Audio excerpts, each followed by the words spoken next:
श्री स्वामी समर्थ। जर तुमचे पूर्वज तुमच्या स्वप्नात पुन्हा दिसले तर याचा काय अर्थ होऊ शकतो? स्वप्ने आपला भूतकाळ, वर्तमान आणि भविष्याबद्दल माहिती देतात। जर तुमचे पूर्वज तुमच्या स्वप्नात पुन्हा दिसले तर याचा काय अर्थ होऊ शकतो? 1. जर तुमचे पूर्वज तुमच्या स्वप्नात येऊन तुम्हाला आशीर्वाद देतात आणि काहीही बोलत नाहीत तर याचा अर्थ भविष्यात तुम्हाला काही कामात यश मिळेल। 2. तुमच्या आई किंवा वडिलांना तुमच्या स्वप्नात हसताना पाहण्याचा अर्थ असा आहे की तुम्ही आनंदी आणि आरामदायक व्हावे अशी त्यांची इच्छा आहे। त्यांच्याबद्दल दुःखी होऊ नका। 3. जर मृत पूर्वज किंवा नातेवाईक स्वप्नात उदास दिसत असतील तर याचा अर्थ ते तुमच्या कामावर खुश नाहीत। त्यामुळे कोणतेही काम विचारपूर्वक केले पाहिजे। 4. जर तुम्हाला स्वप्नात तुमचे पूर्वज आकाशात दूर कुठेतरी दिसले तर त्यांना मोक्ष मिळाला आहे असे समजून घ्या।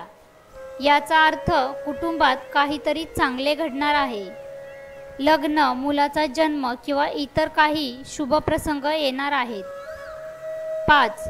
स्वप्नात घरामध्ये किंवा आजूबाजूला मृत ओळखीची व्यक्ती दिसली तर त्याच्या मानसिक शांतीसाठी काहीतरी केले पाहिजे। 6. स्वप्नात मृत नातेवाईकांना वारंवार पाहणे म्हणजे त्यांचा आत्मा भटकत आहे, त्यांना पुनर्जन्म किंवा मोक्ष मिळत नाही। त्यांच्या शांतीसाठी श्राद्ध, तर्पण इत्यादी करा। 7. स्वप्नात मृत नातेवाईक अन्न किंवा पाणी मागत असतील तर ते शुभ नाही, वाईट काळ येणार असल्याचे हे लक्षण आहे। याचा अर्थ त्यांना योग्य जागा मिळाली नाही। त्यांच्या आत्म्याच्या शांतीसाठी काहीतरी करा। 8. जर तुमचा मृत नातेवाईक तुमच्या स्वप्नात रडताना किंवा रागावलेला दिसला तर याचा अर्थ तुम्ही तर काहीतरी वाईट करत आहात। तुमच्या आयुष्यात काही मोठी समस्या येणार आहे। 9.